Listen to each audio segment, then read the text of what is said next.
The Lord said to Moses, "Speak to the Israelites and say to them, after you enter the land I am giving you as a home, and you present to the Lord food offerings from the herd of the flock, as an aroma pleasing to the Lord, whether burnt offerings or sacrifices for special vows or freewill offering or festival offerings.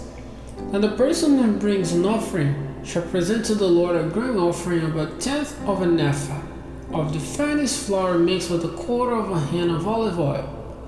With each lamb for the burnt offering or the sacrifice, prepare a quarter of a hin of wine as a drink offering.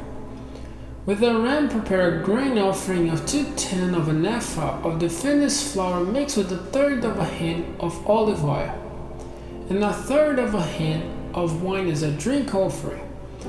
Offer is an aroma pleasing to the Lord.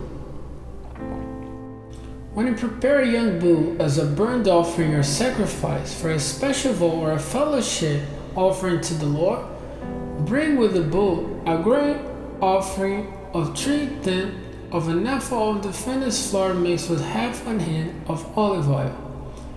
And also bring half a hin of wine as a drink offering. This will be a food offering, an aroma pleasing to the Lord. Each bull or ram, each lamb or young goat is to be prepared in this manner. Do this for each one, for as many as you prepare.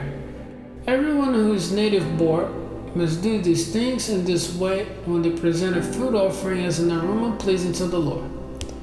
For the generations to come, whenever a foreigner or anyone else living among you presents a food offering as an aroma pleasing to the Lord, they must do exactly as you do. The community is to have the same rules for you and for the foreigner residing among you. This is a lasting ordinance for the generations to come.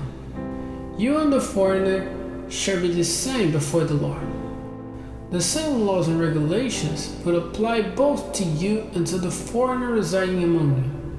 The Lord said to Moses, "Speak to the Israelites and say to them, when you enter the land to which I am taking you, and you eat the food of the land, present a portion as an offering to the Lord. Present a loaf from the first of your ground meal and present it as an offering from the threshing floor. Throughout the generations to come, you are to give this offering to the Lord from the first of your ground meal." Now, if you as a community unintentionally fail to keep any of these commands the Lord gave Moses, any of the Lord's commanded to you through him, from the day the Lord gave them and continuing through the generations to come, and if this is done unintentionally without community being aware of it, then the whole community is to offer a young bull for a burnt offering as an aroma pleasing to the Lord, along with its prescribed grain offering and drink offering, and a male goat for a sin offering. The priest is to make atonement for the whole Israelite community, and they will be forgiven, for it's not intentional, and they have presented to the Lord for the wrong a food offering and a sin offering. The whole Israelite community and the foreigners residing among them will be forgiven, because other people were involved in the unintentional wrong. But if just one person sins unintentional, the person must bring a year-old female goat for a sin offering. The priest is to make atonement before the Lord for the one who erred by sinning unintentionally. And when atonement has been made, the person will be forgiven. One and the same law applies to everyone who sins unintentionally, whether a native-born Israelite or a foreigner residing among them. But anyone who sins defiantly, whether native-born or foreigner, blasphemes the Lord and must be cut off from the people of Israel. Because they have despised the Lord's word and broken his command, they must surely be cut off. Their guilty remains on them. While the Israelites were in the wilderness, a man was found gathering wood on the Sabbath day. Those who found him gathering wood brought him to Moses and Aaron and the whole assembly, and they kept him in custody, because it was not clear what should be done to him. Then the Lord said to Moses, "The man must die." The whole assembly was standing outside the camp.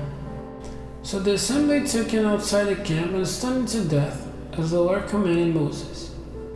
The Lord said to Moses, "Speak to the Israelites and say to them, throughout the generations to come, you are to make tassels on the corners of your garment, with a blue cord on each tassel.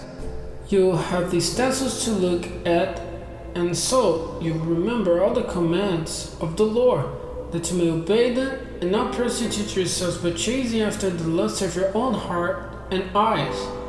Then you remember to obey all my commands, and will be consecrated to your God.